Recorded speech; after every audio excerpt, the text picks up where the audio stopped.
ಕೆಲ ತಿಂಗಳುಗಳ ಹಿಂದೆಯಷ್ಟೇ ಚೀಮೂಲ್ ಚುನಾವಣೆ ನಡೆದಿತ್ತು. ಕೆಲ ಸ್ಥಾನಗಳನ್ನು ಕಾಂಗ್ರೆಸ್ ಬೆಂಬಲಿತ ಅಭ್ಯರ್ಥಿಗಳು ಮೇಲುಗೈ ಸಾಧಿಸಿದರು. ಚುನಾವಣೆ ಪೂರ್ವದಲ್ಲಿ ಕಾಂಗ್ರೆಸ್ ಪಾಳ್ಯದಲ್ಲಿ ಅಭ್ಯರ್ಥಿಗಳ ಆಯ್ಕೆ ವಿಚಾರದಲ್ಲಿ ಸಾಕಷ್ಟು ಗೊಂದಲಗಳನ್ನು ಮೂಡಿಸಿತ್ತು. ಒಂದೆಡೆ ಅಂದಿನ ಸಚಿವ ಸುಧಾಕರ್ ತಮ್ಮ ಪ್ರಾಬಲ್ಯವನ್ನು ಮೆರೆಯಲು ತಮ್ಮ ಆಪ್ತರಿಗೆ ಟಿಕೆಟ್ ದೊರೆಯುವಂತೆ ಮಾಡಿದ್ದರೆ, ಶಾಸಕ ಪ್ರದೀಪ್ ಈಶ್ವರ್ ಆಪ್ತರು ಟಿಕೆಟ್ ವಂಚಿತರಾಗಿದ್ದರು.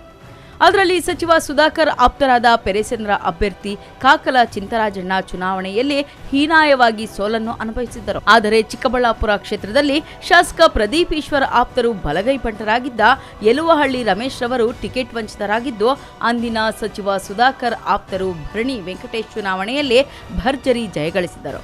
ಇದರಿಂದ ಶಾಸಕ ಪ್ರದೀಪ್ ಈಶ್ವರ್ ಹಾಗೂ ಎಂಸಿ ಸುಧಾಕರ್ ನಡುವೆ ರಾಜಕೀಯ ಜಿದ್ದಾಜಿದ್ದಿ ಜೋರಾಗಿತ್ತು.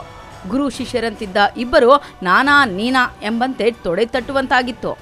ಇದೀಗ ಕಾಕಲ ಚಿಂತರಾಜಣ್ಣನವರ ಚೀಮೂಲ್ ನಾಮನಿರ್ದೇಶಿತ ಸ್ಥಾನವನ್ನು ಈ ಕೂಡಲೇ ರದ್ದುಪಡಿಸಿ ಜಿಲ್ಲಾ ಗ್ಯಾರಂಟಿ ಪ್ರಾಧಿಕಾರದ ಅಧ್ಯಕ್ಷರಾದ ಯಲುವಹಳ್ಳಿ ಎನ್ ರಮೇಶ್ ರವರನ್ನು ನೇಮಕ ಮಾಡಿ ರಾಜ್ಯ ಸರ್ಕಾರ ಆದೇಶಿಸಿದೆ.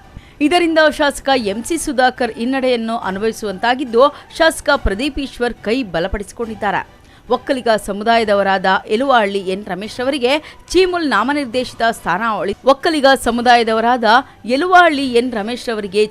ನಾಮನಿರ್ದೇಶಿತ ಸ್ಥಾನ ಒಲಿದಿದ್ದು ಸಮುದಾಯದವರಲ್ಲಿ ಸಂತಸ ತಂದಿದೆ.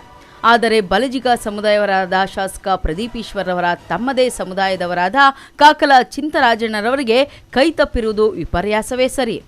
ಆದರೆ ಇದೀಗ ತೆರವಾಗಿರುವ ಜಿಲ್ಲಾ ಗ್ಯಾರಂಟಿ ಪ್ರಾಧಿಕಾರದ ಅಧ್ಯಕ್ಷ ಸ್ಥಾನ ತೆರವಾಗುತ್ತಾ ಇಲ್ಲ ಯಥಾಸ್ಥಿತಿಯಲ್ಲಿ ಮುಂದುವರಿಯುತ್ತಾ ಎಂಬುದು ರಾಜಕೀಯ ವಲಯದಲ್ಲಿ ಕುತೂಹಲ ಕೆರಳಿಸಿದೆ. Lakshminarayan, MMTV news bureau, Chikkaballapur.